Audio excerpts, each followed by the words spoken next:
Hey horror fans, thanks for joining me for this review of Redwood Massacre Annihilation. A lot to say there. Cast and crew information down below, and let's start with the IMDb plot here. The hunters become the hunted after a stranger obsessed with the Redwood Farm murders convinces bereaved family members to venture into the wilderness in hope of proving the existence of the notorious burlap masked maniac. Burlap masked maniac, like the guy behind me, of course.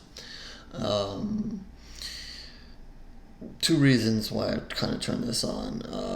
Massacre Annihilation in the title sounds good.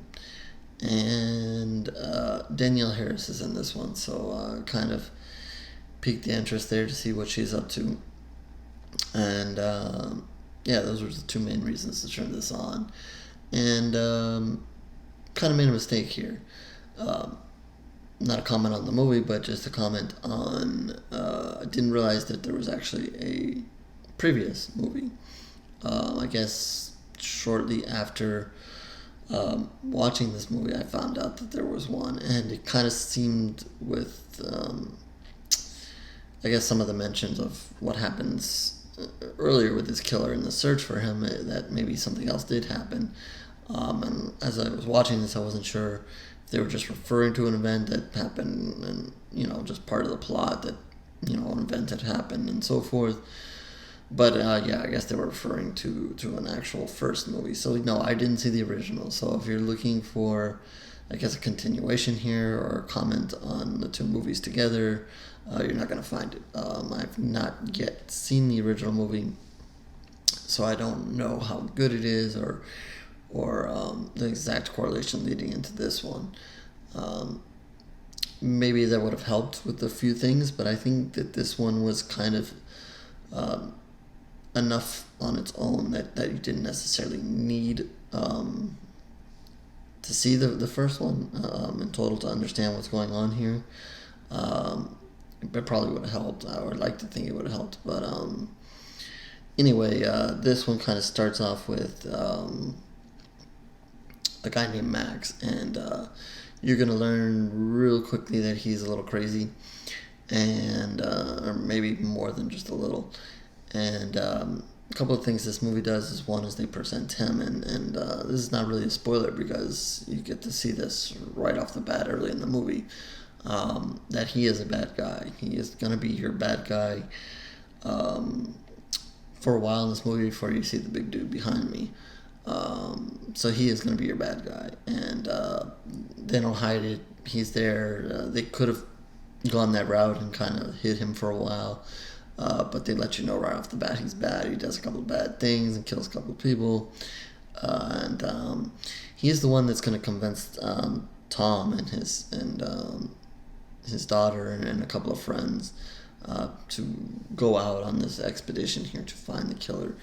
And so Max has an interest in this, and you're not going to know till much later, and I won't spoil everything here. You're not going to know till much later exactly what Max has plans for here. But he's, like I said, he's going to entertain the evil part of the movie to start, and because he finds this burlap mask, he uses it to convince Tom that, hey, I know about this killer, I have an interest in him, and I want to align my interests with you, and let's go out and find this guy.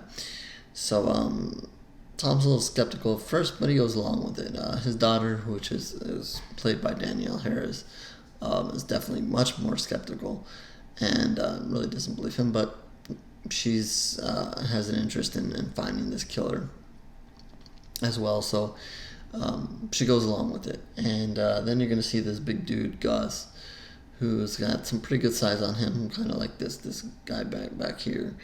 And Gus is kind of, obviously, you're going to tell us, the muscle here. He brings some of the guns, and he's got the muscle, and he's basically there for their protection.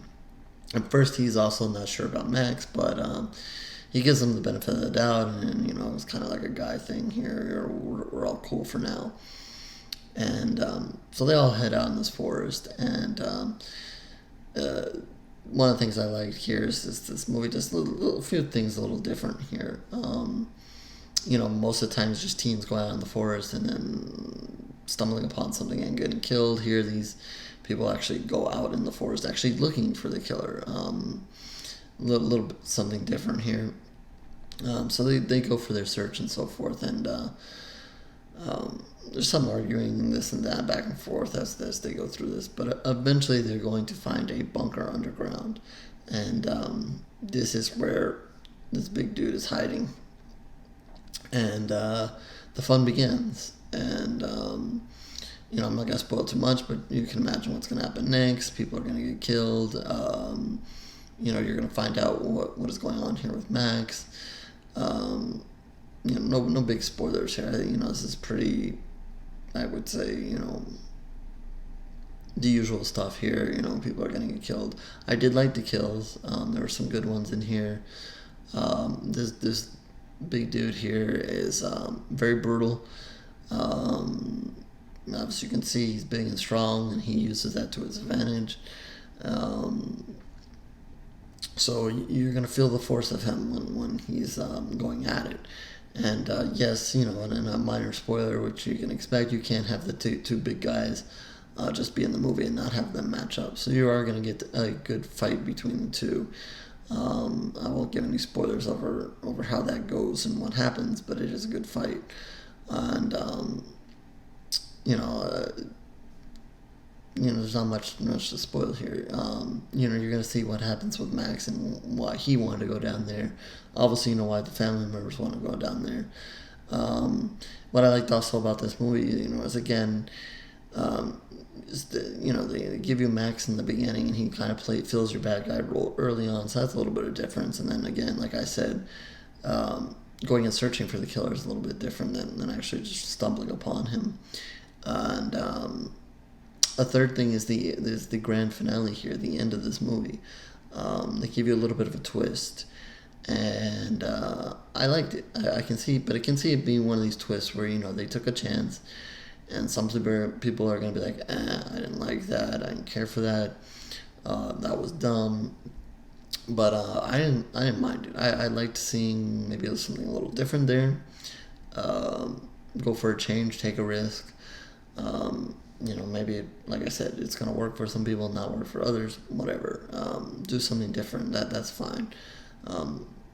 There is a level of stupidity sometimes when the people do take risks, things that don't make sense. I think this made enough sense. I think if you think what happened a little prior to the ending, you can kind of see this happening.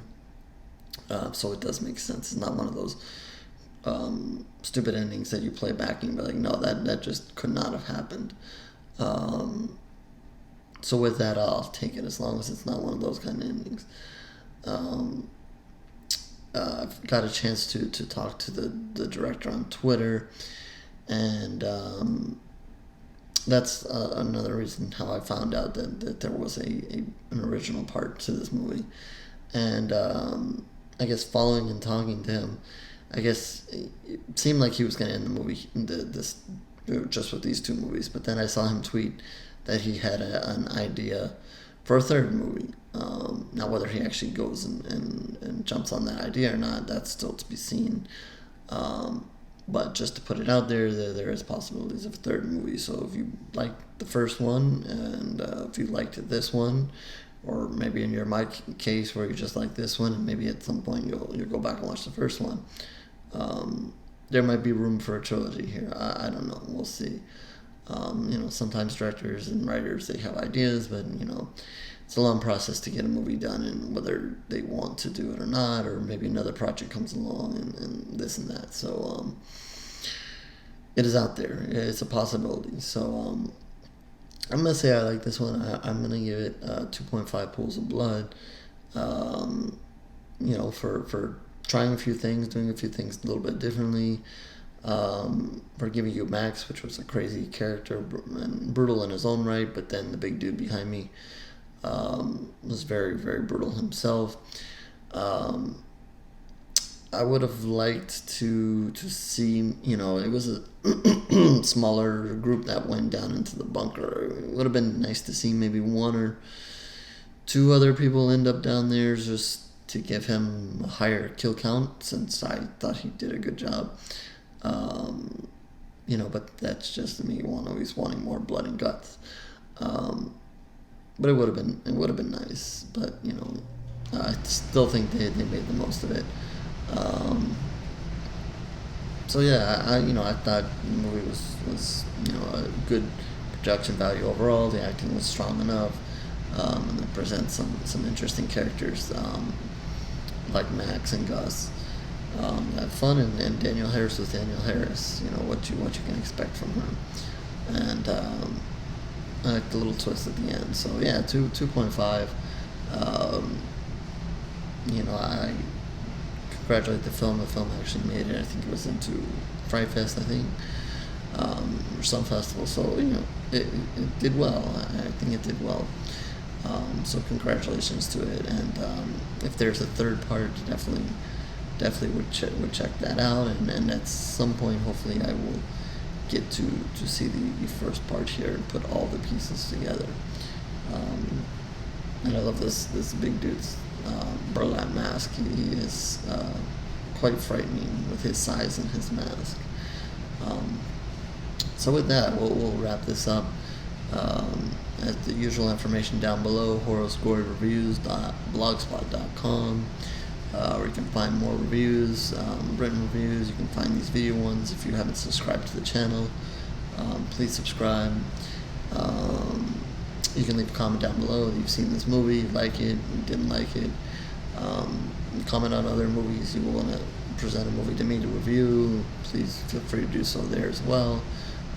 Twitter, Facebook is down below as well. You can do the same things there. Talk about this movie, other movies, horror anytime.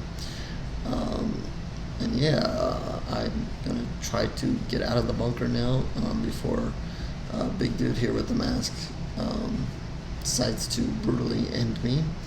And I'll catch you on the next review, horror fans.